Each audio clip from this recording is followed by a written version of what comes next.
Let's talk about some other state changes. Sublimation.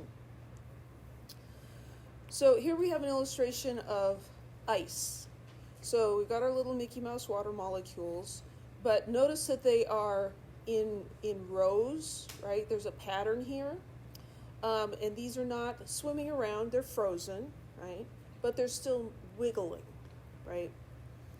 So each molecule is vibrating around a fixed point. Some of them have more energy than others do. If you have a highly energetic one at the surface, it may wiggle itself enough to break loose and go into the gas state. It's gone from a solid directly to a gas, and that's called sublimation. So sublimation is solid to a gas. Deposition is going from a gas directly to a solid without doing a liquid in between. So solids also can have vapor pressures, but their vapor pressures are really, really low.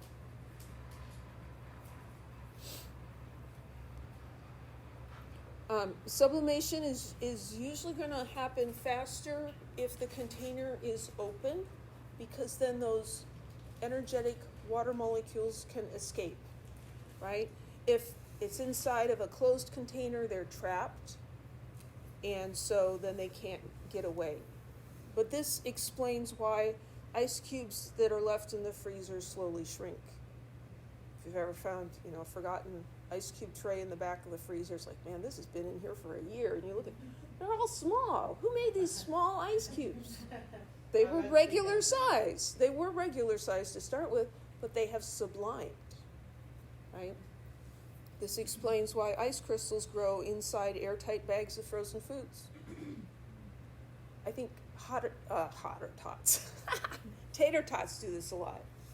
You get a bag of tater tots and you have all these plans to cook them right, and then it gets in the freezer and you forget about them, and months later you pull them out and okay, there's nothing else, we're eating these tater tots. You open the bag and you dump them on the pan, and there's like a big snowball in there, right? There's all this ice crystals. Who would do that? Don't they know that's going to melt and make everything soggy? Well, that's because you took your time and kept those sitting around in the freezer too long. It's not bad though, right? It's not bad, no. But the water in those crystals used to be in the tater tots. So they're escaping. So it comes out and there's air in the bag, there's space, right? So it bops around, and when it gets stuck on something and it deposits, it's probably not going to deposit where it came from. It'll probably deposit on the walls of the bag, right? And it'll form ice crystals, and then those get knocked loose, and there's your snow. If that happens a lot, then we say that the food has freezer burn. It gets dehydrated. And you see this more often with meat. It'll look, what happened? It just looks all weird. Well, it's because the water that was in the meat sublimed out of the meat, and so then it's just not quite as good after that. So you can reduce that by either having a deep freeze that keeps the food colder. The colder it is, the less sublimation will happen. Or you can seal your food tightly without any airspace. So you could use one of those vacuum sealers, or, it's not easy, but it's free. You can take your food, Ziploc bag, have a little bit open, stick a straw in there, and suck all the air out and seal it up real quick. That'll get rid of most of the air. When there's less space in the bag, there will be less sublimation as well, and so your food will stay better longer. Where we see sublimation is with dry ice. Do you ever wonder why they call it dry ice? Because it doesn't melt and make things wet, right? So you got a cooler, and you've got sandwiches, you've got ice, and it doesn't matter how carefully you pack everything. The sandwiches are going to end up in the bottom, and they're going to be all wet and soggy and nasty, right? Because wet ice, regular ice, makes water. Dry ice is solid carbon dioxide, and carbon dioxide doesn't melt at normal pressures, it sublimes. And so, I mean, you can watch a piece of dry ice and it'll just slowly disappear, right? And there's no liquid or anything. If you put it in water, it looks like the water's boiling, but that's because those CO2 bubbles, it's still subliming and the bubbles come up. What you're seeing here, it looks like, smoke or a cloud or something.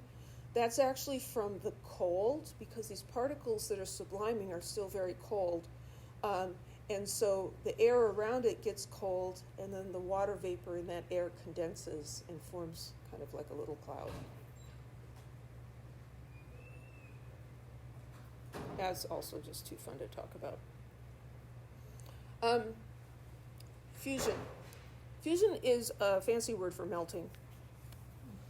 So if we think about taking a piece of ice and adding heat to it, say it started out at -10, as we add heat to it, the temperature will go up until we get to the melting point. At the melting point, just like at the boiling point, the temperature will stop changing until all the melting has been accomplished. Once all the ice is melted, then the temperature of the water can increase. So we were cooling these drinks over here with ice water, right? As long as there's some ice cubes floating in the water, you can be pretty sure it's pretty close to 0 degrees Celsius, right? Once all the ice cubes melt, then the water will warm up. As long as there's some ice left, it's going to be cold. So melting or fusion is going from a solid to a liquid. The way I think about fusion is I think about melting chocolate chips, right? Put some chocolate chips in a pan and you heat them up a little bit and they start to fuse together. They're melting, okay? Melting and fusion. Freezing is the opposite, liquid to a solid.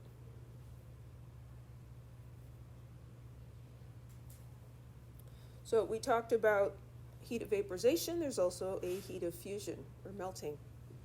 So this is where we're going from 1 mole from a solid to a liquid, and that's the amount of energy needed to melt that substance.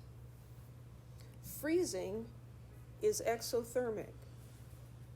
That's not obvious. Melting is endothermic. How do you melt ice? You put heat into it. You heat it up, right? So if melting is endothermic, then freezing has to be exothermic. What your freezer does to make those ice cubes is it's pulling heat out of the inside of the box. As the ice freezes, it releases heat. And the freezer has to pull the heat out, and then it'll cause your water to freeze. This is something cool that, I don't know, you guys are mostly from the Fresno area, right? I live in Reedley, where there's a lot of citrus, especially near the foothills. And then in the winter, sometimes the temperature gets down to like 26 degrees. And if it stays that cold too long, the oranges will freeze.